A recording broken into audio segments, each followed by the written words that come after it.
Welcome to another week. Looking ahead, we had a pretty quiet session thanks to Martin Luther King holiday. US obviously not really participating.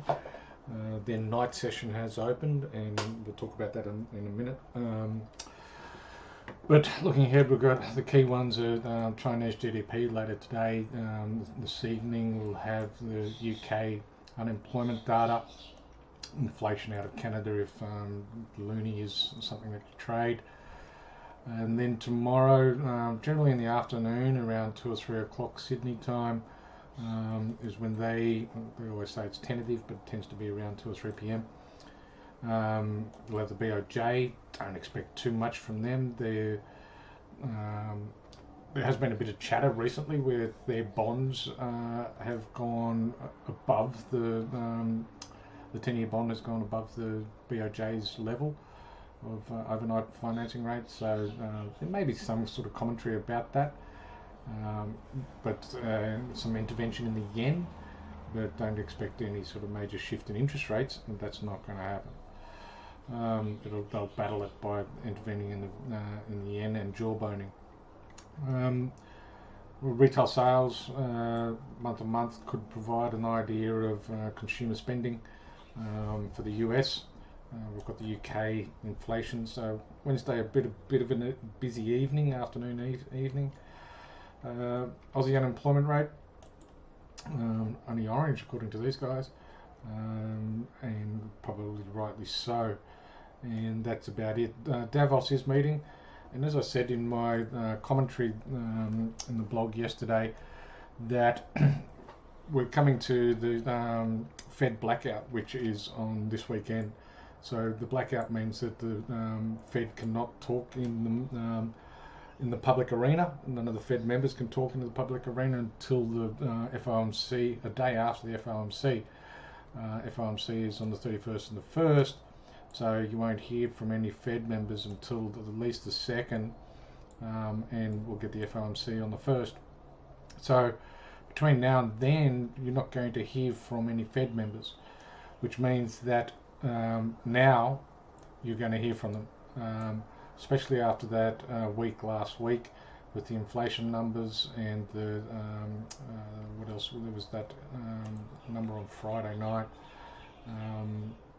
But also we had the inflation numbers and the consumer sentiment. That's right, big jump in the consumer sentiment on Friday night, which gave the market reason to believe that it's going for a soft landing, and there's going to be a pivot in the Fed stance. I disagree. I think the market's got it wrong. And if we go and have a look at the stock market, it's certainly continuing to rally in the belief that they are going to be having a soft landing. China's certainly heading that direction. Where's the Aussie 200? It's not in there. That one should be the Aussie 200. Aussie 200, I think, is a pretty good sell opportunity up here off this. We've got a bit of a high test bar, way overdone on that mark, and yeah, I think we'll see a lot of jawboning from Fed heads this week as they run into the blackout period, trying to get the market back into control. If we have a look at the US bonds, they opened up not long ago in their night market, and certainly sort of heading up. It had been believing also in the Fed pivot, but sort of found a bit of a support line here, and I would expect that to go that direction as we run into the FOMC in 2 weeks' time, as the market starts to prepare for a non-pivot, particularly if the Fed heads come out and jawbone it. Looking over in commodities, copper's turned around a little bit. That should also weigh on the Aussie index and the Aussie dollar. Oil off a little bit. Gold still holding above 19,000, doing pretty well. Coke and coal.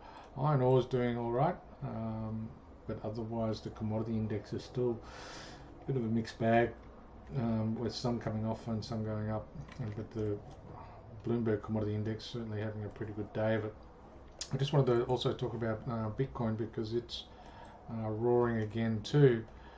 As you can see, it's up about 20% in a week, and holding those gains over the weekend and the US holiday. So if you look at Bitcoin as I guess a safe haven asset, if interest rates are going up and stock markets are going down, Bitcoin can behave a bit like gold in that sense that it's an asset where you can park your money away from those kind of fluctuations.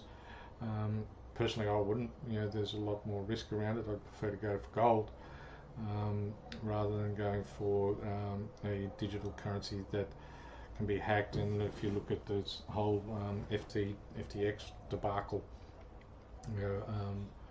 not to mention that it's down something like 70% from the highs in 2021. That's not great, but it's having a bit of a run now. So looking in in currencies, I think the fact that we didn't get hugely exhausted in the overbought area, that the sell-off, if it comes, is going to be weak. We might see a bit more of US dollar selling today. Kind of don't see it happening at the moment. What I'm looking at is maybe a little bit of a pullback before having another run and getting that exhaustion. Even on the dollar yen and Aussie dollar, we didn't see it breach exhaustion like you're seeing here in Aussie 200. So yeah, I would be looking for just a shallow retracement before re-engaging in this trend, and we'll discuss that maybe tomorrow when we've got a bit more information and proof, evidence. Alright, that's it for today, guys. We'll see you tomorrow.